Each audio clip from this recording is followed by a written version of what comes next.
Halo semuanya, nama saya Raditya Nauli Putra Wijayanto dengan NPM 240310 240039. Pada hari ini saya akan melaksanakan tugas pengganti ujian lisan Peralin dengan membuat video edukatif dari PPT yang saya dan teman-teman saya buat tentang peralatan agroindustri yaitu teh ortodoks.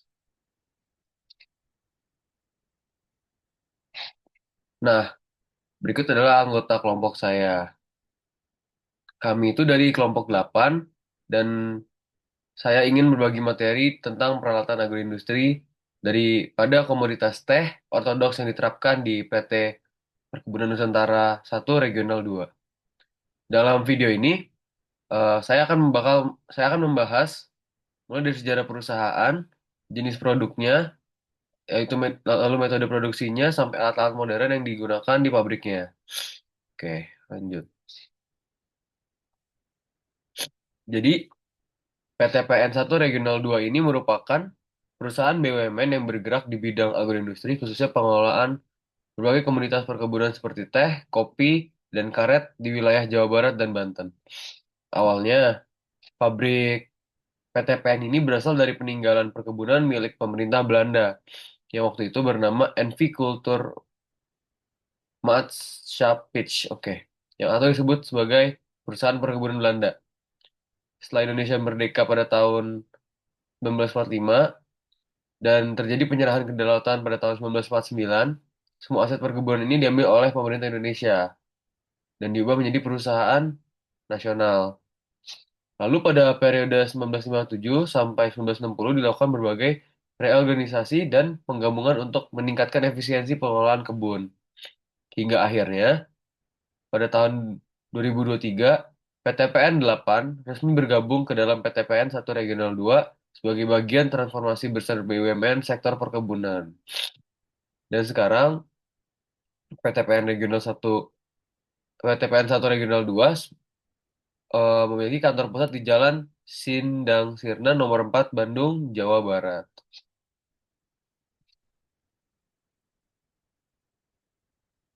Nah, seperti yang saya jelaskan tadi di awal, terdapat beberapa produk yang dihasilkan oleh PT PN 1 Regional 2. Namun yang akan saya jelaskan sekarang adalah di bidang teh, yaitu black tea dengan produksi teh ortodoks. Untuk black tea sendiri itu adalah jenis teh yang diproses melalui tahap fermentasi penuh, di mana daun teh dibiarkan bereaksi dengan oksigen setelah digulung atau oksidasi enzimatis. Nah, proses ini membuat warnanya menjadi lebih gelap dan rasanya menjadi lebih kuat dan tajam, serta aroma yang lebih berkarakter yang dibanding teh hijau. Biasanya black tea banyak dikonsumsi secara internasional dan menjadi bahan dasar untuk teh celup atau teh campur seperti English breakfast dan Earl Grey. Nah, untuk teh ortodok sendiri dengan adalah cara pembuatan black tea dengan metode tradisional melalui tahap pelayuan, penggulungan, oksidasi enzimatis, pengeringan, dan juga sortasi. Ciri khas daun tehnya masih utuh atau hanya sedikit rusak, jadi aroma dan rasa aslinya tetap terjaga. Kalau dibanding dengan metode CTC atau crush, tear, dan curl yang serba mesin dan massal, tea ortodoks ini kualitas lebih jauh lebih premium dan bernilai tinggi.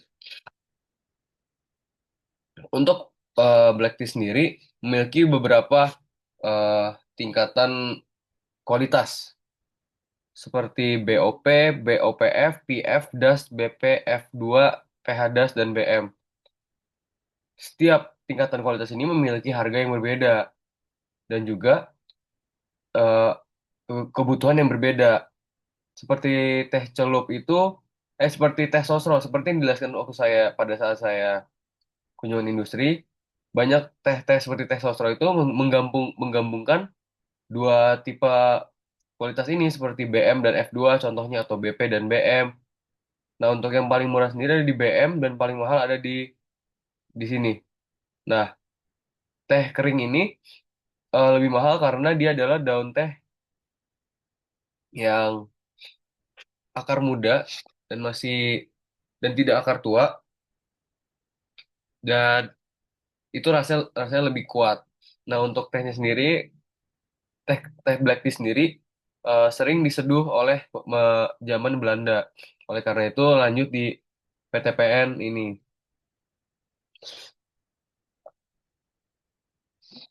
Nah, untuk metode produksi sendiri terdapat dua, metode produksi konvensional dan metode produksi modern.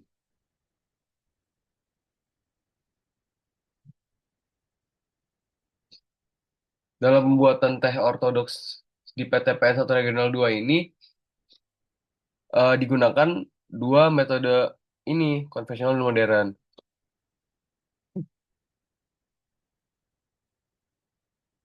Apa itu metode produksi konvensional? Metode produksi konvensional ini praktik tradisional yang bergantung pada tenaga kerja manual dan aplikasi input yang seragam. Contohnya, pemetikan daun teh, pemupukan massal tanpa data spesifik, penyemprotan pestisida dari jadwal, dan sebagainya. Kelebihan dari metode produksi konvensional ini, biaya awal yang lebih rendah dan teknologi yang lebih sederhana. Yang kedua ada metode produksi modern yang menggunakan teknologi berbasis data dan otomasi atau precision agriculture.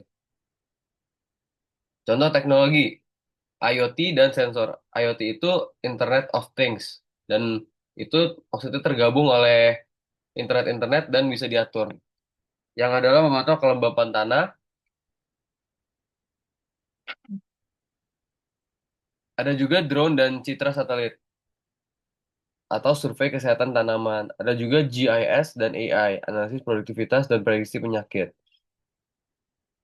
Ada juga mesin mekanis, panel otomatis, dan manfaatnya itu optimasi input lebih spesifik, produktivitas meningkat, dan dampak lingkungan lebih berkurang.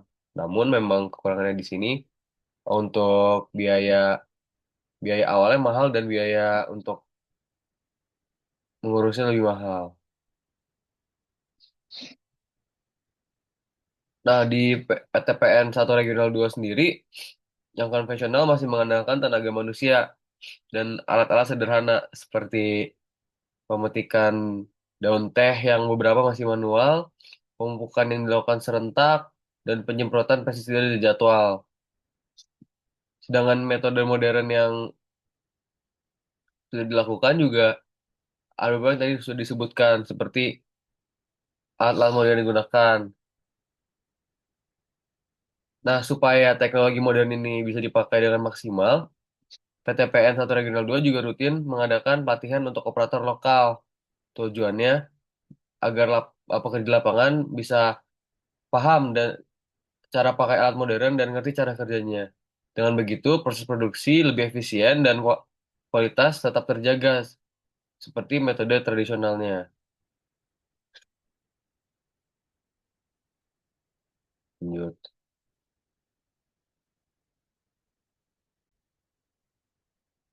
Oke, lanjut kita masuk ke proses produksi.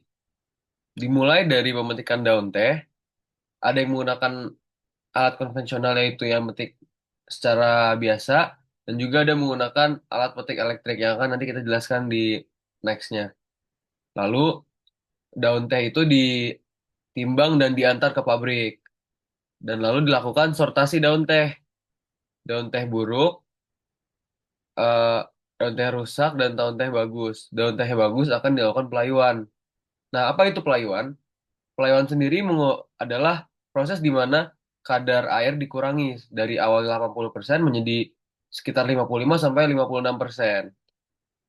Nah, untuk pelayuan sendiri akan diulang beberapa kali seperti nanti setelah sudah merata akan disalin. Disalin adalah daun tehnya akan dibalik. Setelah dibalik akan dilayukan lagi. Setelah dilayukan, eh, daun teh tersebut akan eh, memiliki kadar air sekitar 55 sampai 56%. Lalu setelah dilayukan dan berhasil dilayukan, oh ya, dilayukan itu menggunakan alat pemindahan seperti monorail dari awalnya di saat daun teh masuk dan dimasukkan ke WT atau weathering trough. Weathering trough ini adalah alat tempat tray di mana menampung daun-daun yang akan dilayukan dan ditaruhnya menggunakan monorail dan akan nanti dijelaskan di selanjutnya. Setelah dilayukan dan kadar air mencapai 55 sampai 56%, akan dilakukan penggulungan atau penggilingan daun teh. Nah, ini mulai masuk ke bagian alat modern di pabrik.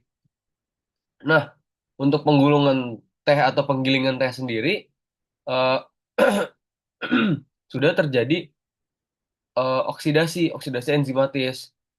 Jadi oksidasi enzimatis ini memiliki indikator perubahan warna menjadi lebih gelap dan juga jaringan-jaringan daun yang rusak.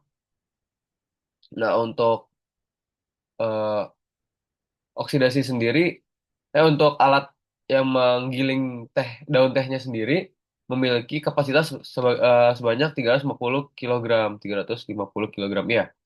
Nah, untuk tadi yang weathering trough itu memiliki kapasitas sekitar 1,2 ton. Oke, lanjut. Setelah di penggulungan atau penggilingan, terjadi proses sortasi. Nah, sortasi ini membagi membagi bubuk-bubuk daun teh yang sudah digiling ini menjadi beberapa produk seperti yang tadi saya sebutkan di awal yang ini. Jadi beberapa produk ini, produk halus dan produk yang lebih kasar. Jadi dibagi menjadi seperti daun halusnya dan batang kasarnya seperti itu. Lalu dimasuk ke proses sortasi lanjutan dan oksidasi lanjutan di mana daun-daun itu ditaruh di satu ruangan, bubuk itu di satu ruangan dan dipisahkan dari yang paling bagus dan paling kurang bagus. Dan itu dioksidasi secara buatan seperti ditaruh kipas-kipas, seperti alat-alat pendingin. Dan saat kemarin saya ke sana, suhu untuk eh, bubuk grade 1 itu sekitar 26 derajat. Setelah itu dilakukan pengeringan. Pengeringan ini dilakukan di beda ruangan lagi dan setelah itu di saat pengeringan ini dibagi menjadi per grade juga. Setelah dilakukan pengeringan, dilakukan pengemasan. Nah, untuk pengemasan sendiri, akhirnya produk Tetrodox jadi sesuai dengan grade. Selesai. Nah, fun fact-nya, karena PT PN 1 Regional 2 ini melakukan ekspor secara masif, eh, oleh karena itu, PT PN 1 Regional 2 ini selalu mengambil sampel-sampel untuk mengecek kadar-kadar pestisida, kadar-kadar racun, dan yang takutnya sebagai langkah pencegahan kalau misalnya nanti saat diekspor ke luar negeri akan ada komplain-komplain dan mereka punya sampelnya. Seperti itu. Lanjut. Pertama ada mesin petik elektrik yang tadi saya jelaskan. Jadi mesin petik elektrik ini menggunakan baterai isi ulang selama 2 jam. Dan yang dicas selama 2 jam. Yang memiliki dayanya 240 volt dan bisa dipakai sampai 3-4 hari. Kelebihan dari mesin petik elektrik ini dapat mempercepat proses pemetikan daun teh. Tapi ada minusnya juga. Kadang bisa membawa batang atau serangga kecil yang nyelip di antara daun teh. Nah, dengan adanya petik elektrik ini mempercepat dan mengefisienkan pekerjaan di lapangan, namun memiliki kekurangan yang nanti akan disortasi atau di QC lagi, quality check di pabrik. Seperti itu. Yang kedua, ada monorail yang tadi seperti saya jelaskan. Monorail ini semacam kereta gantung yang ada dalam pabrik dan fungsinya ini untuk memindahkan pucuk teh dari truk ke mesin pelayuan atau ke weathering trough. Dengan alat ini tenaga kerja bisa lebih hemat dan proses pemindahan lebih cepat dibanding eh, pemindahan manual menggunakan tenaga tenaga manusia. Karena yang tadi saya sebutkan sendiri weathering trough ini memiliki kapasitas yang besar. Jadi kalau misalnya menggunakan tenaga manusia akan lama. Lanjut, ini adalah weathering trough. Weathering trough ini atau WT yang disingkat sebagai WT berfungsi sebagai tray yang melayukan daun teh, yaitu mengurangi kadar airnya supaya siap digiling. Nah, caranya, udara segar dialirkan lewat bagian bawah mesin, jadi daun teh layu dan merata dan tidak rusak. Di sini. Jadi untuk di weathering trough sendiri, ini adalah jaring-jaring. Nah, di sini adalah untuk anginnya. Nah, ini untuk anginnya. Dan anginnya itu dialirkan lewat sini agar teh-tehnya itu dapat dilayukan dan disalin itu untuk atau dibalik. Lanjut. Ini adalah open top atau OT.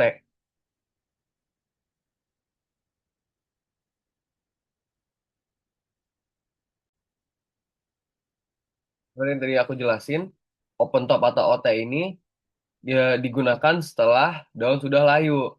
Nah, daun teh ini dimasukkan, pucuk daun teh ini dimasukkan ke mesin open top, dan ini adalah alat untuk menggiling daun teh supaya jaringan selnya rusak dan bisa teroksidasi dengan sempurna. Kapasitasnya ini sekitar 350 kilogram daun layu, dan waktu penggilingannya kurang lebih 50 menit. Dan ada dua tipe penggiling, yang tajam dan yang tumpul, tergantung tekstur daun teh yang diinginkan. Yang tumpul itu jadi bentuknya seperti pisang namun tumpul dan hanya untuk merusak jaringan. Sedangkan yang tajam itu untuk memotong-motong agar teh ini menjadi lebih kecil dan lebih halus seperti itu. Gitu. Nah, setelah digiling, teh akan masuk ke mesin ayak melewati menggunakan konveyor. Nah, di sini teh dipisahkan menjadi ukuran butiran, halus, sedang, atau kasar. Prosesnya otomatis karena mesin terus bergetar dan menggoyangkan ayakan. Lalu hasilnya digerakkan ke tahap berikutnya melewati konveyor lagi. Nah, tadi aku jelaskan. Jadi ukuran butiran halus, sedang, dan kasar. Dan ada juga eh, badak. Jadi sebutannya badak. Badak itu adalah batang-batang kayu yang batang-batang teh yang memang terbawa dan itu besar seperti itu. Nah, belum tentu dari yang lebih bubuk yang lebih halus itu lebih mahal. Terkadang pasar menginginkan eh, bubuk yang lebih kasar, bubuk seperti grade 2 atau grade 3 yang sedang atau kasar. Nah, karena PTPN 1 Regional 2 ini sudah bermain di hilirisasi dan tidak hanya di hulu, mereka sekarang mengikuti pasar karena sedari awalnya PTPN 1 Regional 2 ini hanya bermain di hulu, yang berarti mereka hanya menyediakan bahan, sedangkan sekarang hanya juga menyediakan produk seperti itu. Lalu udah humidifier. Selama proses berlangsung, suhu dan kelembapan ruangan dijaga menggunakan humidifier. Biasanya dijaga di suhu maksimal 23 derajat Celcius. Nah, kalau udah terlalu kering, mesin ini akan otomatis menyemprotkan uap air biar kelembapan tetap ideal. Karena itu penting banget untuk menjaga kualitas daun teh. Ini adalah teh grade 1 yang tadi saya sebutkan. Nah, saat kemarin saya kunjungan, teh ini memiliki suhu serendah 26 derajat. Lanjut, berarti ada Middleton. Middleton ini fungsinya untuk memisahkan bubuk teh dari serat-serat kasar. Dan cara kerja cukup unik, karena di dalamnya ada roll magnet yang bisa menarik partikel logam halus atau serat yang tidak diinginkan, jadi hasil tehnya akan lebih bersih. Nah, ini proses pengeringan setelah proses basah terjadi. Yang tadi sampai di humidifier itu adalah proses basah terakhir. Nah, selanjutnya ini adalah mulai dari proses pengeringan pertama. Selanjutnya adalah conveyor. Setelah itu, teh teh bubuk digerakkan lagi lewat conveyor menuju mesin lainnya. Nah, mekanismenya itu menggerakkan bubuk teh di atas beltnya. Nah, mesin apa sih yang dipindahkan dari menggunakan conveyor? Adalah mesin oven. Nah, oven ini berfungsi untuk mematangkan teh, jadi warna dan aromanya makin kuat dan stabil. Api dijaga tetap nyala dengan bahan bakar, supaya suhu tetap konstan selama proses pemanggangan. Nah, saat saya kemarin kunjungan industri juga, ruang pengeringan ini adalah ruang paling panas, karena terdapat oven yang suhunya memang dijaga sekitar 100 derajatan. Dan proses itu cukup lama, agar seperti yang saya bilang itu untuk menjaga aromanya makin kuat dan stabil.